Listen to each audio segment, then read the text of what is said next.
Welcome to the Evening Gamer. I'm Taylor. And I'm Guy. Welcome, everybody. We're back again. The boys are back. I'm pretty brain dead today, man. Oh, great. I'll carry us then. I've just been so busy at work that and our jobs, because we're in sales, so much talking. Yeah, I know. Guy's sitting in here in his suit. Yeah, it was a big day for me. I know. Yeah. I'm on the old work from home train. Oh, God. I work from home. So we do best of both. So I do 5 days at home, a fortnight, which is pretty nice. But when you're a manager, you end up going in more than that. And my God, He's a manager, everyone. Just drops that little tidbit in there. Yeah. Guys kicking goals from a life perspective. I don't know about that. I'm sitting here in my Uggs. Mate, I'd rather be you than me. I'll tell you that much. Nice and cold. The weather turn has been quick and swift in Sydney. I do love the weather turn, just to cut you off. I love it. But I find it interesting because a lot of the people at work, they're like, British, Irish, all the rest of it, this whole cohort that have come over since COVID. Yeah. And they're all like, how long's it rain for? And like complaining about it. All Australians are like, you know what?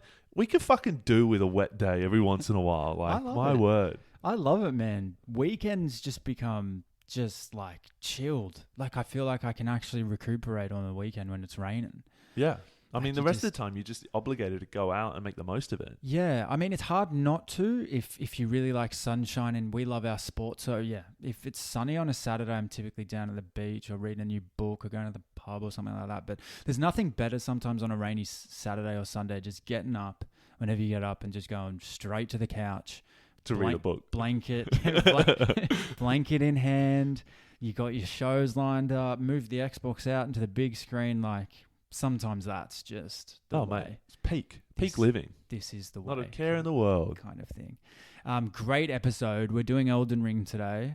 Wait, the way you say we're doing Elden Ring, we're doing Elden Ring. We're doing Elden Ring. We have listened to our fans. The Elden Ring was the requested one. We've prepped up for it. I'm excited for this one because it is Elden Ring. And Elden Ring 2022, this game came out of the woodwork. Obviously, a lot of people were From Software fans, knew this thing was coming out and it had high marks coming in.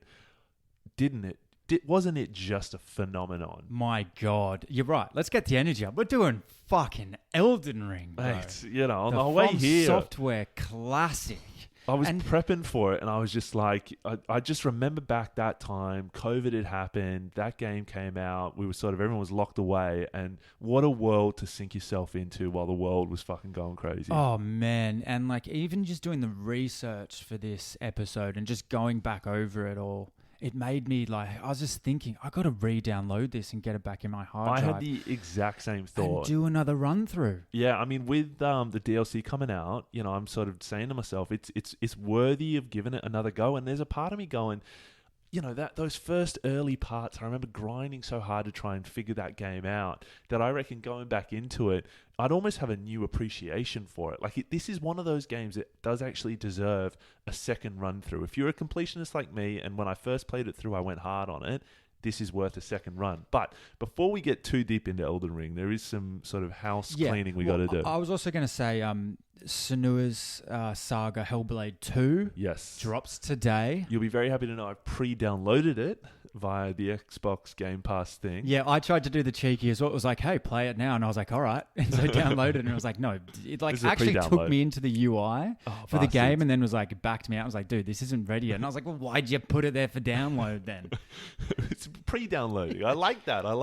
I'm excited for that, but that drops today. The day you, dear listener, are listening to this, but not the day that we're recording it, but drops today. Just just wigged me out with that. Yeah, I know. We're time traveling with the pod. You're listening to us from the past.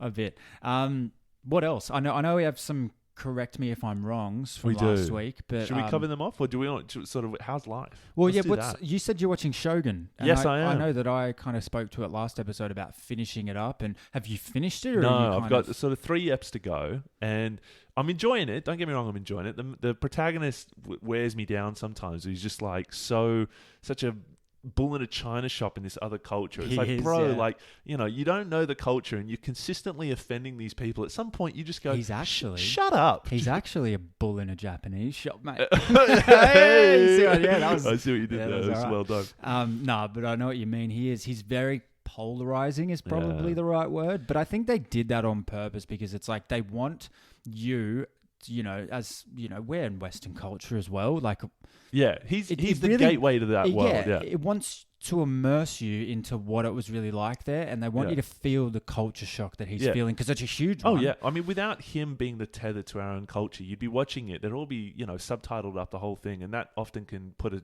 viewer at odds of going like, I don't understand. Why are they all knifing each other in the tummy all the time like the belt? Why is this such a thing? How do you go? Why is this so widely accepted? Everyone's like, oh my god, I didn't mop the floor. I should kill myself today. And it you're like, blows my mind. Like, I spoke out of turn. Seppuku time. Yeah, exactly. It's like, holy shit, man. Like, you guys really are into this honor thing. Like, all right. Even sorry's not in your lexicon? Oh, man. How are you dealing with there's a lot of subtitles? Yeah, I'm doing fine with it. Yeah. I mean, like the other thing that's sort of two other thoughts on this is one, the first episode, you prefaced and said it's pretty violent in that first episode. So I sort of thought it was going to remain at that kind of high level throughout. Yeah. And it kind of, I'm going to say it. Can I say it? The dude getting boiled alive in the first episode? Yeah, say it. I was expecting each episode to have sort of almost that Game of Thrones level, like, that's fucking gnarly. But then it kind of, even the character who did that to that guy then becomes like a bit of a pussy whip dude throughout the rest of the show. I was just like, you started so high with like, oh my god, this guy's insane, and then he's just like playing both sides and a bit of a bitch. He becomes pretty important in the whole like power struggle that's going on. So his kind of demeanor and his motivation shift multiple times.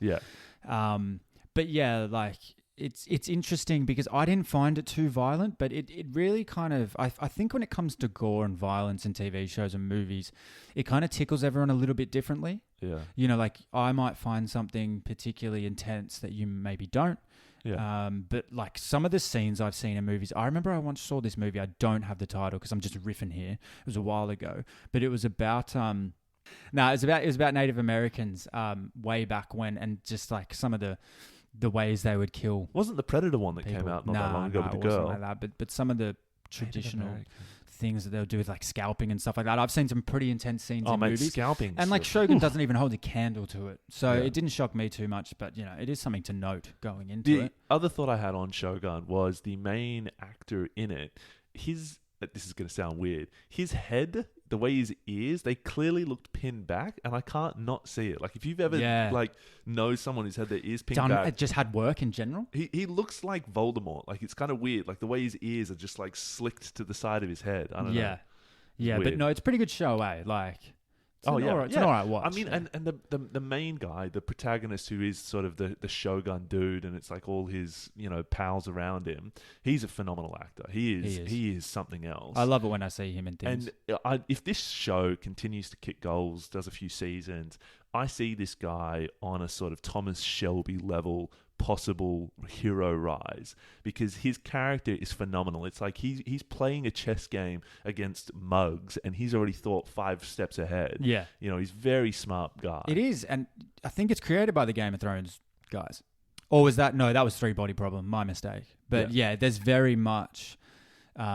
his influence on the storyline is huge, and it's like House of Cards. Yeah, that kind of thing. You remember when you watched House of Cards and you're like, what's this guy planning? And sometimes it takes like 8 episodes to get there, and you're like, that was pretty decent. Man, every time I think of House of Cards, I think of Kevin Spacey releasing that clip after he got done, and he's like doing it in Frank's voice, and you're like, what? Like at what point did you this is become real the life, character? my friend. Like, what are you doing?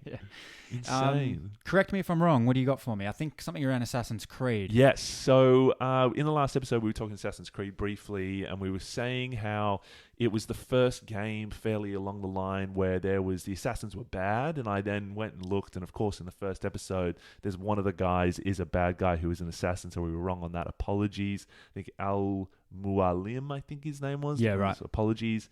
And then I also got the name of the bad guy in that other game wrong. It was, I said Edward Conway, and it it was Hatham Kenway. Okay. So is Edward Conway? I think that's a character from Game of Thrones. While we're on that topic, yeah, maybe Edward Conway. It's very it's a very old English name, I think. It is. But yeah, so that was Assassin's Creed. Correct me if I'm wrong. The other thing I was going to touch on is, my God, I had an Apex dummy spit when you persuaded me back onto playing that game.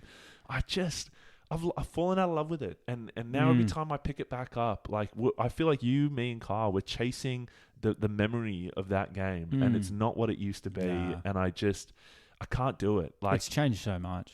The early doors of that game was peak gaming, and it is now, if you're not playing it every day and grinding it hard, the bouncing guys and the way people play that, the bunny hopping, it's movement tech. Apex, we've said this before. Apex Legends is movement tech. I was fine when it was occasionally you'd come across a Wraith and you had to change up the way of this, or a Mirage and you had to shoot the Mirage. Like, those early tactics were like, they were interesting, they were different. Yeah. But now it's just like you play and you've got so much going on. It's a bloody mess. It frustrates the hell out of me. Yeah. Oh, did you see that the Witcher TV season 3 is in production, and there's been like some on-set pictures leaked? I haven't from filming seen it, and it like doesn't look good, mate. Oh, no. The transition that they've done from old mate, what's his face, Superman, yeah. dude, fucking, I forgot. No, I'm told you, I'm brain dead today, but everybody knows who we're talking about. To the other bloke, it's not looking good. I just don't know those two Caucasian dudes. Well, one's a Hemsworth. One's the off-cut brother younger Hemsworth. Yeah. I dated Miley Cyrus and fucked that whole thing up. Yeah. The Hemsworth that has a career, and the Kardashian Hemsworth is the best way to describe him. The one that kind of has a career but doesn't and shouldn't. Wow, that's savage. Everybody always forgets there's another Hemsworth savage. brother. That's the word I was thinking of for the indigenous people, the savage Native American Indians. I watched a movie about that. They were savages, and the way they killed people were fucked. Bit of a throwback to 5 minutes ago, but I was lost for that word, and you just gave it to me. Thank you. All right. The other, did I give you the word? I don't even know. I'm brain dead. The other Hemsworth brother was in Westworld. Yes. There was a third one in the mix, and he was in Westworld, and he's very good too. I just think that like he lives in his older brother's shadow. I guess. I don't know. He's older.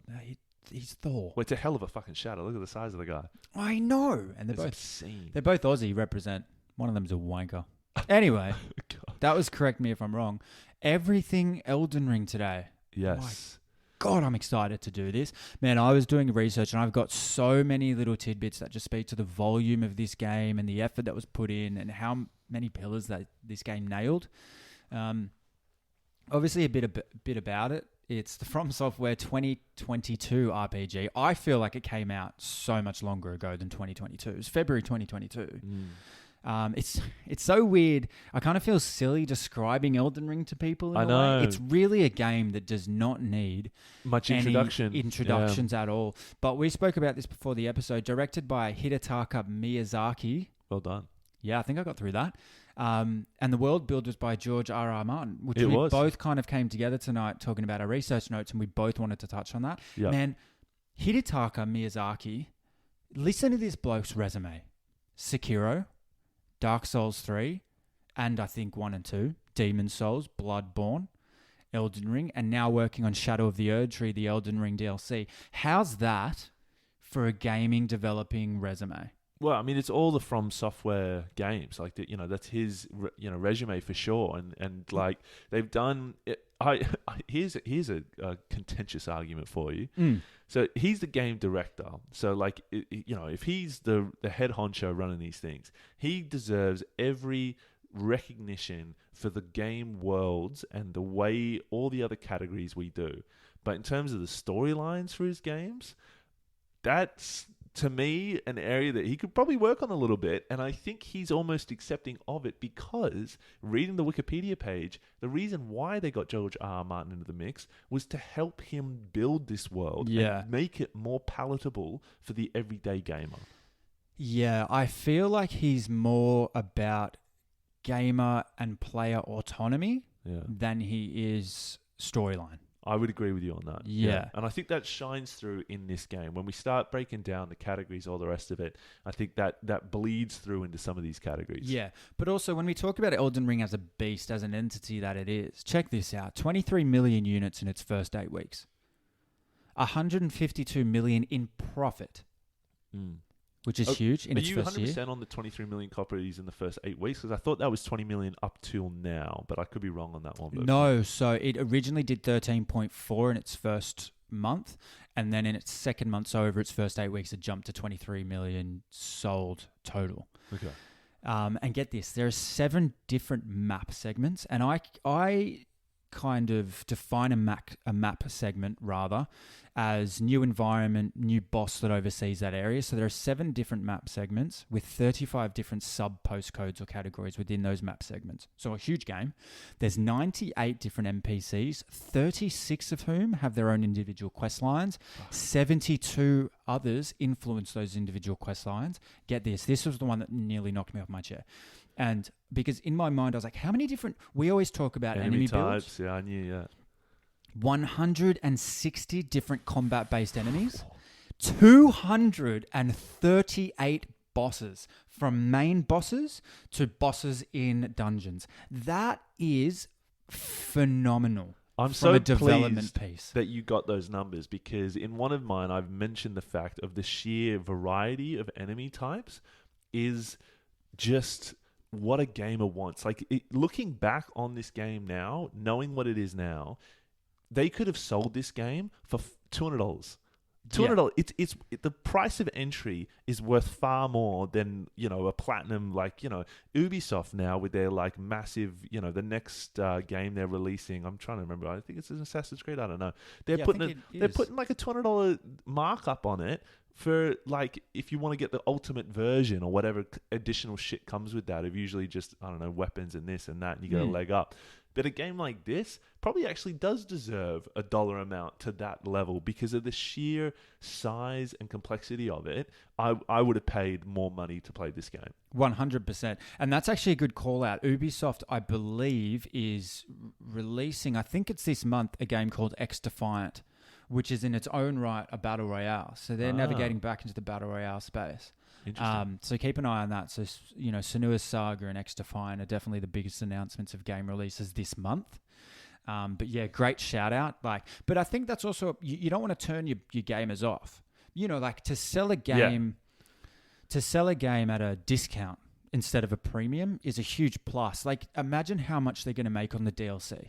Yeah, I mean, because they did it the right way. Yeah, agree on that, because if you'd put a huge markup on it on the entry, then you would have turned a lot of gamers off. It would have been a whole furor of people going, I don't want to pay that amount of money. It always is when it's a high markup, but it's all I'm saying is just it's so much better than its price. It's so rare that we can sit here and say and kind of be like, the game was actually worth more than I bought it for. We don't often get to say that. Yeah, because I feel like there's kind of like a base marker for how much games are worth, right? So it'd be like £65 or like $100 Yeah, is what you expect kind of to pay for a new game, no matter what that game is. Yeah. You get smaller games from, kind of like indie producers and developers, which you get for like $50. Yeah. But most of the big developers, big brands, the Rockstars, the From Softwares, the Ubisofts, you're looking at a base of like 100. Yeah, 110. And when you can sit here and be like, they could have sold this game for more of a premium and it would have been totally worth it, that's such a nice place to come from. Yeah. It really is, and yeah. So should we start dipping into some of these categories? Yeah, I mean, well, the storyline is pretty straightforward. You're the Tarnished. So you're basically nobody who needs to kind of make their way to the Erdtree, which plays a huge role in kind of the ritualistic side of this world. And you need to become the Elden Lord. Now, as kind of a base storyline, that's really all there is. But I think throughout the game, you uncover like a lot of nuances, how important it is for the world that you're kind of residing in that you do this, because it's going to go down a pretty dark path under Mikola and everything that's going on there if you don't intervene. Yeah. So storyline, world building, the variety of the world we've already touched on, the sort of various maps, the Undercroft that was there, the walking mausoleums, the pure size, scale, and the world building that George R. Martin put together, and I won't say his name because I'll butcher it. Bled through into the story. This area it's the part for me of when I played this game. I remember Googling a lot, trying to figure out how these storylines go together. Where am I supposed to go? It doesn't hold your hand, and we touched on this of going, there's those games where it's like you're a glorified FedEx driver going, deliver package here, talk to this person, Yeah. and it spoon feeds you to the nth degree. And, as gamers who have been gaming a long time, we don't need that anymore, No. and you want that autonomy. And this game gave it to you in spades, and I do sort of, there was a part to me of going, it still was pretty damn confusing. Yeah, like, I mean, it's such a good topic to talk about as well. Like, is that a bad thing, the autonomy, or is it a good thing? Because I'm playing Cyberpunk, as I've mentioned a few times. I'm just kind of taking my time with that game whilst I play others. And there's a lot of hand-holding. It's like, go here, the marker's on your map. You go there, you do the thing. You're like an errand boy. Yeah. Which I get is kind of part of the storyline there, but there's no mystery. Yeah. But then you get the other side of that coin with Elden Ring, which is kind of the pinnacle of the other side of that coin, which is, here's a huge world, gamers. Here's 10 starting NPCs that are going to launch a couple of quests for you. You go out and you figure out which ones you want to do. Yeah.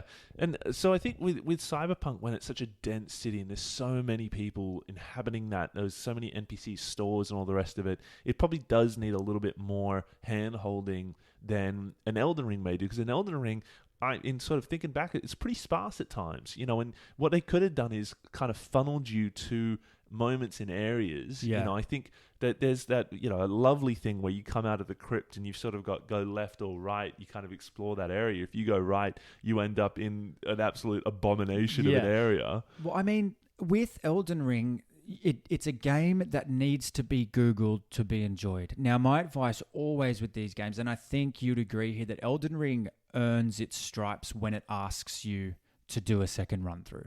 You finish the game and it goes, hey, do a second run through, and you go, okay, this game was good enough for me to do that. But your second run through is when you need to start Googling things, because if you don't take the right steps, you will end quest lines before you want them to end. You won't get the loot that you're really after, and you have to start a new run through to reinitiate that quest. Yeah. And one of the best quest lines in this, if you haven't done it already, is Fear's quest line. It goes for almost most of the game. And there's even points in it where you need to go find like a little nook and cranny and actually like sleep in a coffin you would never find. Is that the one that goes off the water floor? Yeah. You would never find it unless you Googled it. But it's so rewarding when you do that. But you need to Google it. And like, is that a bad thing? And I think we mentioned this in a previous episode where it's like, it's almost like you need almost like a character guidebook, journal, Bible, where it kind of at least has the last thing you did and kind of a clue that alludes to the next thing that you need to do. I think I think you're right on that, of a little bit of not spoon feeding, but little taste tester of saying, hey, head north and you'll find a waterfall. And, look around that, or just some little snippety bit that'll send you on your way without it being, a complete spoon feed guide and you're Googling stuff, and I remember I did that to the nth degree, to the point where, I'm borderline choosing the ending I want to have. It's like choose your own adventure. I didn't then autonomously come across this as I'd like to in a game, just because I was like, the sheer size and scale and locations in this game, you're almost spoilt for choice of where do you go, who do you talk to. There's so many quest lines, so many NPCs, as you indicated. It's a bit overwhelming. And like sometimes you would finish a boss in an area and then you'd go back to the round table, which is your HUD, which is off map, and an NPC's quest line would have ended and they would become hostile, and you'd be like, why are they hostile now? It's because you did something before you should have, without progressing their quest line, and that's essentially over. So it offers you the battle to get their loot, and that's it. Yeah. But that's also something that I love about this game, is going back to the round table after doing anything substantial in the game, and the environment there has changed.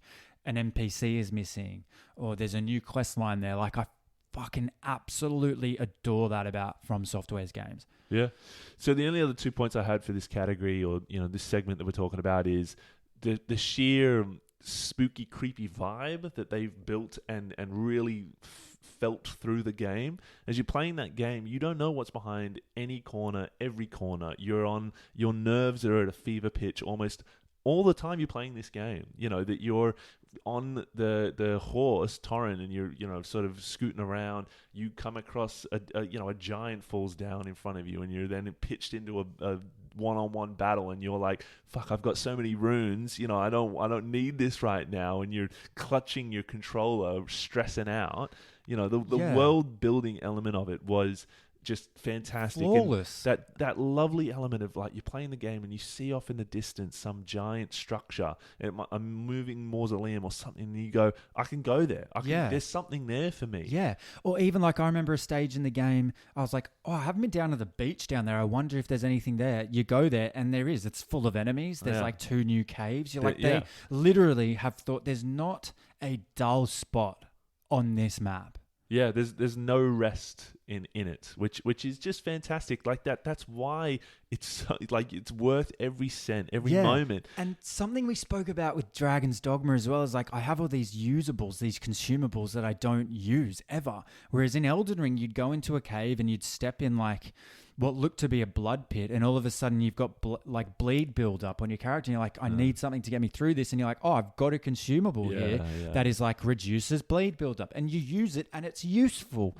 Like that is like, it sounds so simple, but it's such a huge plus. Because so many games just give you the filler of your item things, and you never really understand what it's applicable for, because it doesn't then force you to use it at the right time. It's like, here's a thing that helps you with this and that and all the rest of it. And I love games that make the game challenging just through the environmental challenges, but also just the enemies that you have, the enemy builds you come up against. Like, this is a game that takes skill, it takes leveling up. You can't just run straight through it. Like, it is challenging from a base CPU level. Yes, it certainly is. And I remember when, this game came out, you and Carl were playing it, and I sort of had never played a From Software before. So this was my first foray into it. And I remember thinking, this ain't my usual style of game. I was a little bit daunted by the size of it, the vibe of it. I'm not mad on horror games. I'll dabble from time to time with a Resident Evil here and there, but I remember being pretty at the outset put off by the cost of entry, or what it was selling itself as, and then diving into that world, it doesn't half just hook you. It does, but also that's what I love about this game, because when it comes to like the challenge and entertainment piece of it, right? Hugely challenging, hugely entertaining, but I also think that this is a game that I think like an evening gamer or someone that isn't really attuned to the Dark Souls series could also play, because like I put this beside Sekiro. Sekiro is a game where you can't really level up your characters. You more level up the equipment that you have and maybe get a bit more health and things like that. But when it comes to a base, vigor and defense kind of attributes that you can level up, they don't really exist. But in Elden Ring, they do. So like, a gamer that isn't that great at gaming could just go away, grind a little bit, level up, get stronger, and then come back and tackle an area. Like, it does actually equip you across multiple different skill levels to still play and enjoy this game. You might just have to put in a bit of extra work than like a top gamer does. Like, I remember watching a clip of some dude who was so experienced in these types of games. He beat the boss in the first area in his first run through, just because he knows the games. So like, it caters to that skill level, but then also caters to the other skill level of like, it's all right, just put more time in and you'll be able to do the same thing. Yeah, it's definitely not a game to give a first gamer. This is your very first game, but it's the best first one, I think, of the sort of Souls-like games to cut your teeth on. And then, I mean, the entertainment value, man, like there's dragons, there's millennia, there's different areas, there's guys on horses. And you know what I love that I think From Software like invented is like getting remembrance from big bosses that you can then spend as currency towards loot. Like, how good is that? Like, okay, do you want to choose a piece of armor, or do you want to choose a weapon? Like, or do you even want to choose maybe a spell that they used? How are you going to spend this remembrance, and what ability do you want? I think that, again, it comes back to the autonomy piece. It's so nice. It's so refreshing. Yeah. Like, you're letting me make the choice. Yeah, I mean, that is such a good one for the loot and extras, sort of not to skip ahead, but, all the crafting items we've mentioned, the bombs, the runes, even just the extras, the sheer satisfaction of coming across a unique item, a unique weapon, and how that changes up your gameplay, and the sort of desire to add it into the mix is just, it's fantastic. Yeah. What else can we talk? I feel like there's so much to talk about with Elden Ring. Well, so I feel like we've covered the storyline world building. We've covered a little bit the challenge and entertainment. We've got field mechanics and character dev and build to go. Loot and extras, I feel like we've touched on. It doesn't need much more time on it. So the field mechanics, the rune mechanic was a massive one on it. You die once, you have to make it back to recollect your shit. Yep. And then you've got only thing I'd say in the mechanic space is that I don't think this game nailed the parry. Yeah, which is a mechanic. You mentioned that. Like, I can't talk to it because my character build didn't have a parry. Like, I didn't use a shield at all in it. And sort of. Or do you mean more in the sense of like the counter attack? I eventually, after the second area, I remember on my first run through, I just ditched the shields completely. Yeah. I went two-handed scimitars because I was a dexterity build. Yeah. And I worked on, powering up my bleed on my two weapons, and I just went down the dodge train. Yeah. I made sure my stamina and endurance was high so I could continuously dodge throughout battles. I just didn't even bother with the parry because I couldn't figure it out. And I'm someone that's played Sekiro, which is hugely parry based. Yeah, and it's all about timing. It's interesting because the parry, when it comes down to it, is such a moment in time when every enemy has a different attack situation. You're in essence having to learn the exact frame when you hit that button for every boss or enemy, and it's high risk. It's so high risk. And so many of the bosses have they dummy you, then they attack. Yes, and you haven't seen it before. Or there's a very large delay. Yeah, and everyone has a different cadence. Whereas with the A-frames on a roll, that's probably a little bit more time. And it's directional. You give yourself space, or you're rolling into them. I think it is probably the easier route, but the more palatable one for a lot of gamers out there. Coming back to our conundrum that we always talk about with these types of games, did you go mage or did you go combat? I did. I was strength heavy to the nth degree. I had the highest tiered armor. I had a huge broadsword, and then the move I had on it was some front flip smash movement that would just bury dudes into the ground. I think for a first run through, it's enjoyable to do a strength dexterity combat build as well. It's so much more intimate and personal as a game, and the stakes are higher. Yeah, the spells just I think that was overcomplicated it for me from a first time. Yeah, definitely. And I think you needed also particular weapons that could do particular spells, and so they made the mage kind of route of this game a little bit more complex, which is probably intentional. Often mage is overpowered, and I think they kind of nullified that pretty effectively. Yeah. I'd love to do a mage run through. I might do it on the DLC if I don't have to sort of start all over again. Or, maybe I will do it again. But so sticking with the field mechanics, the movement was tight. The Ashes of War, fantastic. The jump now being in the From Software, Torrent, the horseback riding, and how the huge wafts of wind to get you up into another area. Yep. Do you know what's a huge brag in these games? Have you ever heard the term in Souls games of doing something suffering? Do you know that? Are you familiar with that term? No, I'm not. So that means not using any of your ghosts or using any of your shadows. Yeah, right. So if you did Millennia suffering, it means that you just went in there kind of raw dogging it. My God. And just did it without any help. And I can count in Elden Ring, I think, on one hand how many bosses I did suffering. Main bosses, that was. Because I wouldn't have even tried. I would just Yeah, but I think that the Millennia fight especially is when you both walk into that room and you're walking slowly and she's walking slowly at you, that's such a cool moment. Yeah, it is, yeah. And just to know that's I'm gonna do this. You're gonna fucking lose this. And I'm gonna do it the hard way as well. Reading a Reddit post that was screenshotted, and it was a guy who was I've just finished the game and beat Margit.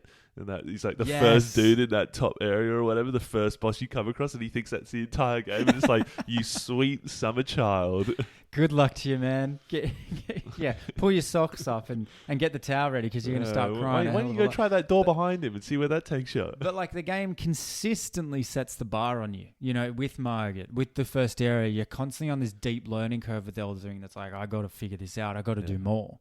So moving to the character dev and build, so you've obviously got all the starting classes which give you the base stats, and then as you work your way into the game, you collect weapons, how those weapons and items that you collect kind of flow together, and then with the character dev side of that coin that we sort of have put together is in essence as the tarnished what is the ending you're going to select for the world as you become Elden Lord. Yeah. So they gave you different endings here, Yeah. which is something From Software loves to do. Yeah. And I really like that. And I think from a character development piece, it's very strong. I also like the kind of the storyline that you as Tarnish go down with the maiden and trying to find a maiden that's, kind of willing to sacrifice herself and stuff like that. Like that's really strong elements of the story too.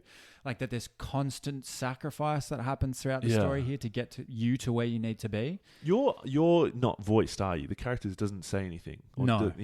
Throughout the entire game. But that's a pretty common thread in a lot of these big games. Like, Link has never said a word.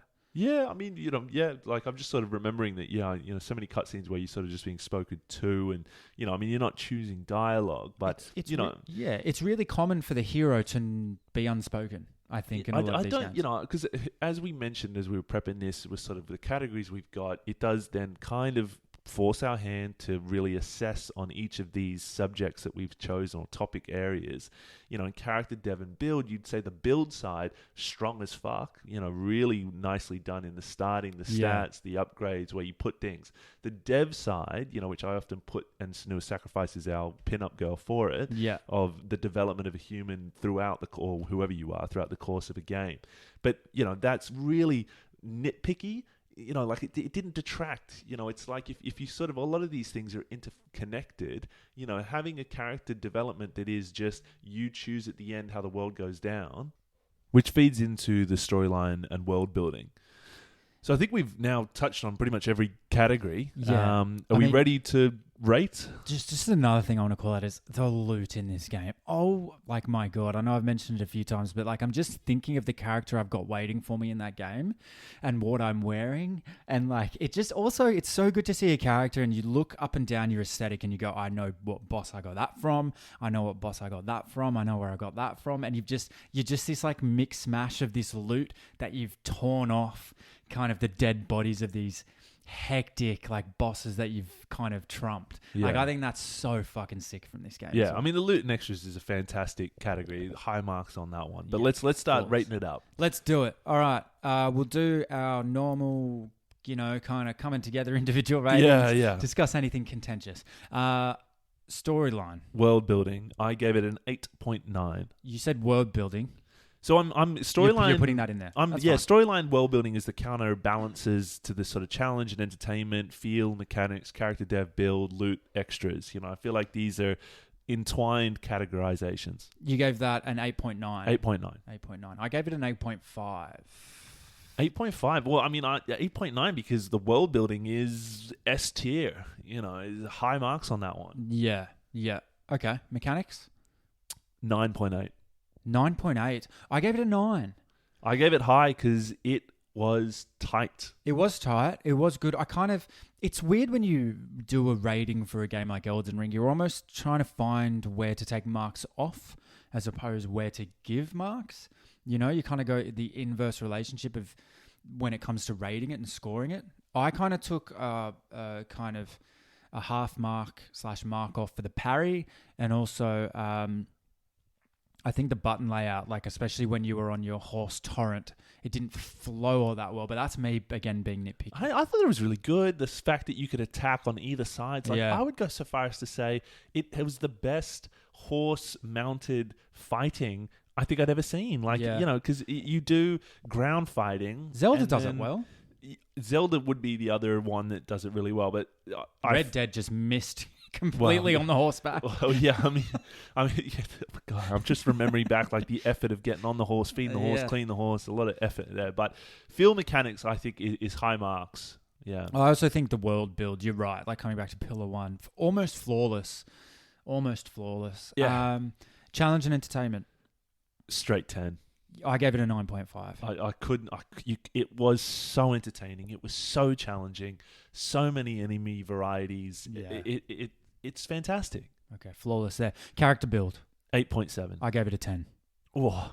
So, I mean, I marked it down on that one because of the character dev was, you go through not a hell of a lot in who you develop as a human being. That was where I marked it. But the build side gave really high on that because of the starting characters, how the variety of weapons, how they flowed together, the poison, the blood, the strength. Yeah, I'll meet you at a 9.2. Okay.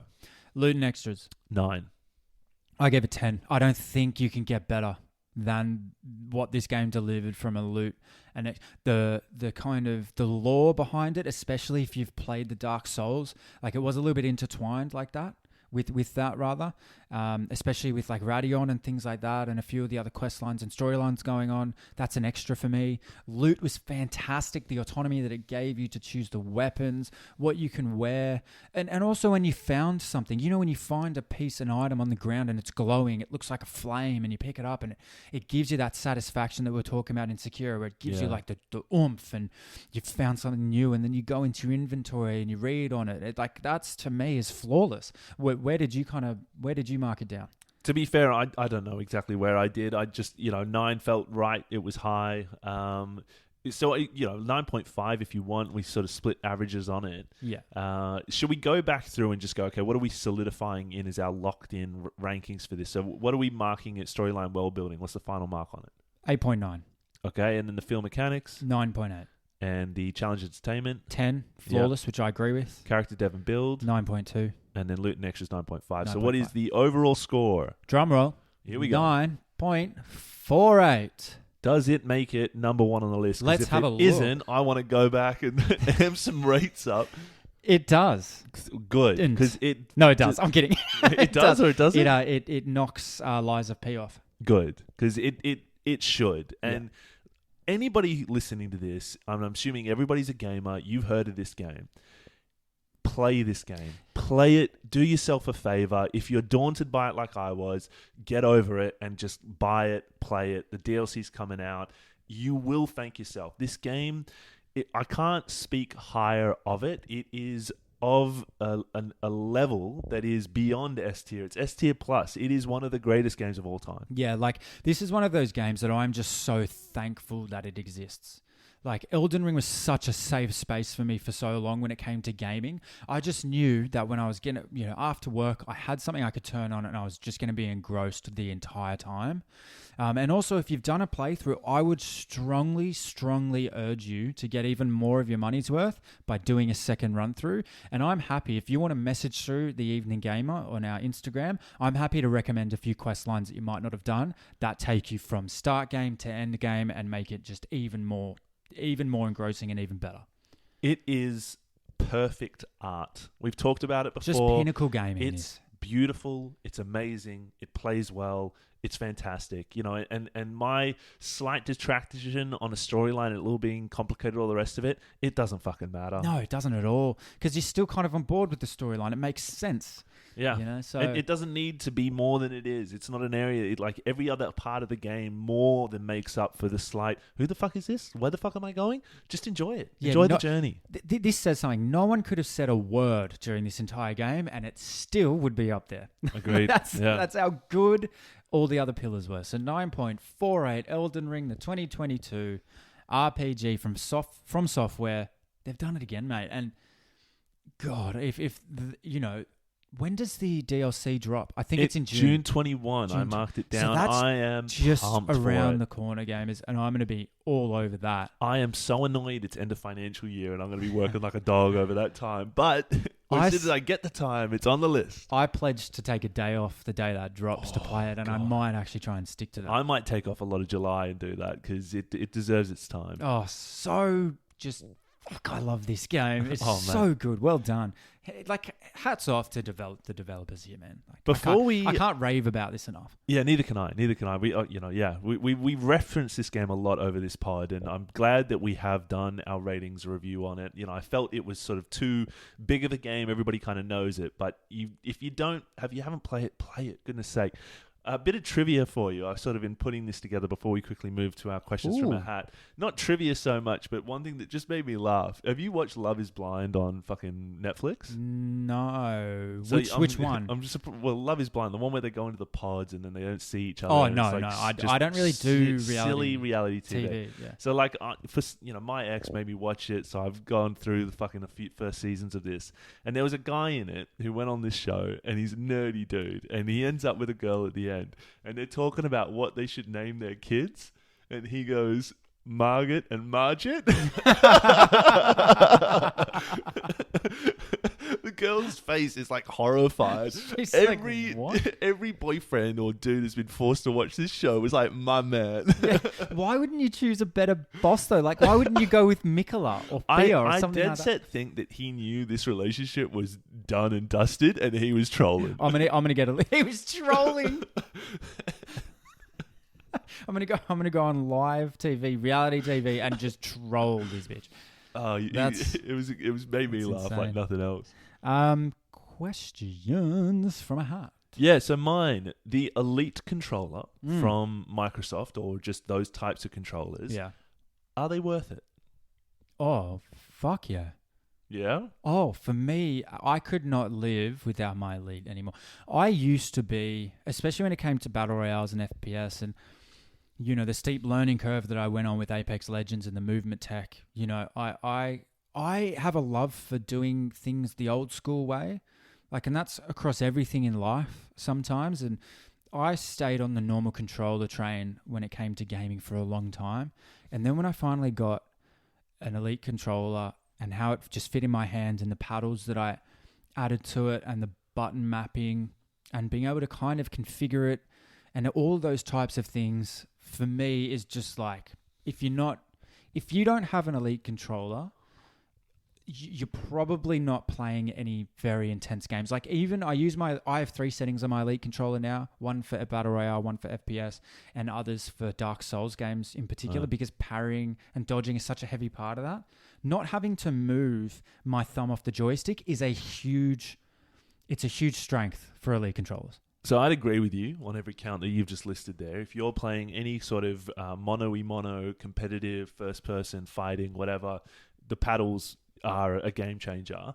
My butt on this is Microsoft made them so fucking unreliable. Every goddamn time you buy one of those fucking things, you got like a 1 in 3 chance that it's defunct from out of the box. Really? And you have to get the warranty, get another one. They send you out another one. You got, again, 1 in 3 chance it's shit. The Reddit pages are filled with people going, this is infuriating. You pay top dollar for this piece of weaponry and it's dud a lot of the times. And it killed me because I bought one, stick drift straight away. Really? Replaced it, stick drift That wasn't a again. dead zone issue in your button mapping? No, I spent hours trying to perfect this because I fucking hate returning shit and waiting and going through the rigmarole, post office, all the rest of it. Yeah. And again, I went through the rigmarole after I tried to dead zone, figure it out, got another one, brand new one, shit again. That's disappointing. Pained me too much. That's disappointing. And I think it also adds another kind of negative mark in the console column for me. Like, I think, like, even just trying to get Discord to work with my Xbox and the amount of times I need to be resetting games and resetting my console and, you know, reconnecting the network and things like that. I think I'm just reaching to the point as a gamer where I'm reaching the end of my tether with console. Like, and we've spoken about it before, how desperately I want to get a rig, but I'm kind of saving up for it at the moment because I want to do it properly. I don't want to just get a PC with a 1070 graphics card or whatever it is. I want to get like a good built out one, so I'm saving up for it. But just that wasn't my experience. I've only ever had one Elite controller. The one negative I will say is it fell apart really quickly. Now, look, I game a lot. So there's going to be wear and tear, but it happened a bit too quick for my liking. Wear and tear on one of those things, it's like, you know, you're not like, this is not a piece of weaponry, machinery that you're moving around and bloody hammering nails with. It's just in your hand. Yeah, but gaming in summer in Australia, though, man, you sweat on that controller, bro. Still, like, to have the rubbers peel off and stuff like that, it's like... Bro, play Lies of P and get through 3 back-to-back bosses in that game, and you come to me and you tell me you're not sweat. You tell me your palms aren't sweating. Fair. I hear you on that of sort of, even the Elden Ring one, I remember clutching those controllers pretty fucking tight, but yeah. Here's my question. Okay. What's a sweaty fact about you as a gamer, or something that you wouldn't be so quick to admit? I can go first if you want. Yeah, okay. So I just checked in preparation for my own question how long I've spent playing Apex Legends. Yep. Do you want to take a guess? Do you want to take a ballpark? I mean, we played it all through COVID. It's going to be days. 123 days straight. Fuck is me. what I'm up to now. Christ. It's almost out for 6 years. So, take a breath, everyone. But that's a lot of days. That is a lot of days. I was about to say I love it how something. I ask a question that's like, hey, tell me something you would never admit to people on a podcast. Yeah, It's a funny question, but yeah, that's mine. I was about to say something really fucking cheeky and go, for the amount of days you play, you hope you could carry us a bit more. Yeah.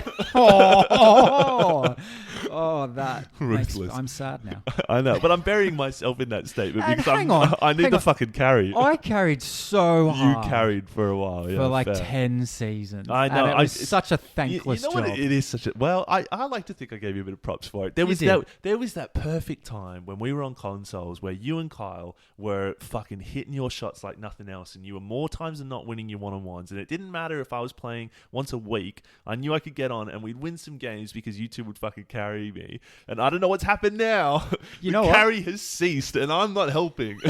I'm going to make a quick Apex montage and post it to the Evening Gamer Instagram Do for it. fucking vindication Yeah, here, do my it. friend. What's yours? Sweaty, embarrassing thing. Fuck, God, I'm trying to think. I mean, my World of Warcraft, where I handed over my account, is pretty fucking embarrassing. That was a silly move as a child.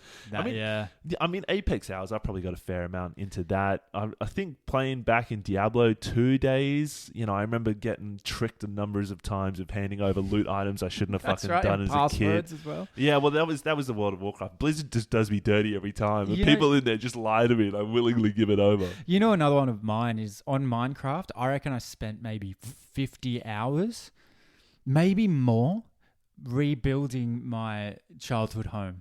Wow. Within that game. Which home? Is it the one with the staircase that was like wrapped around? No. 2 houses before that. Oh, fuck. Like this would have been like as I was meeting you. Was this with the tennis court? That was Yeah, correct. Yeah, I remember that Just one. the home. If I'd done the complex, I'd still You'd be have been doing there it for today. hours, yeah. But no, that was... With the hours of games that you've put in, because there'll be a lot of people listening to this going like, fuck, I've put in a lot of hours to X, Y, and Z games. And a lot of people often frame it in a mindset of like, it's an embarrassing, it's a sweaty kind of thing. But so, and the people where you're playing it on one game, a lot of gamers will look down on that and say like, oh, you've sunk so many hours into that one game. When you break down those hours spent and then spread it out over the course of sort of the lifetimes of gamers, many of them, you'd say, well, how many 100-hour games have you played? And you could be like, fuck, you tally them up and it would be a fair fucking few. There's actually very few games that take me 100 hours now. Like Elden Ring would be one of them because I did multiple run-throughs. Yeah. And like Minecraft is something you can play that game in perpetuity. Same with No Man's Sky. What we should have done for Elden Ring is what is the average time of completion? 55 hours. Oh, you got that? Oh, no. Yeah, it's 55 hours. So, and 55 hours was like, a non-speed I'm run. surprised by that. 55 hours was kind of doing what you needed to do to enjoy it and get through everything. Interesting, yeah. But if you did a speed run, I don't know, you could probably do it in 7. Those clips of like the guy with the what do he have an urn on his head and he'd always fight Millennia naked and he was helping people like beat him. Man, some of those slow-mo clips of these guys who have played the game to the point where they know every moveset and they're jumping over attacks. I would love to commit myself to a game like that. Oof, like those clips where it's like Radahn flying down and like hitting the ground and you're just like standing there going like, come at me, bro. You're like, fucking so good. I love Elden Ring. I'm so happy From Software exists. Yeah, I mean the DLC. I cannot wait. June 22nd? 21, yeah. June 21. It's right around the corner. Probably 22nd for us because yeah. We're off in an island somewhere in the Pacific Ocean. We get games way later than everyone else. But I think it used to be a lot worse than it is now. Yeah, now it's all cloud-based. So it's fine. Yeah. Anyway. Yeah, thanks for joining us. Thanks, guys. I hope you all enjoyed our Elden Ring rating and review and agreed with us. Yeah, right in. Join our socials. The Evening Gamer Podcast on Instagram. info@theeveninggamer.com.au is our email. We also have a website. Competition. eveninggamer.com.au. Theeveninggamer.com.au. Oh, you're talking about the competition? Yeah, by the time this airs, it would have already been drawn. We would have pushed it out on socials. We're doing that this Friday. Okay, all right. So a winner to become, and I did make a post about it. Nice, yeah. A lot of people have kind of seen that, but look, if you entered, you're still in there. So if you win, I'm going to contact you. Yeah. You know, And when we do contact them, I'd love to get a voice clip. What are you going to spend the $100 on? What's your favorite game? Give us a little bit of, give us a bit back. Yeah, we want quick turnaround. We want involvement here. That's what it was all about. Yeah. Don't be an NPC. Keep leveling up, guys. Cheers.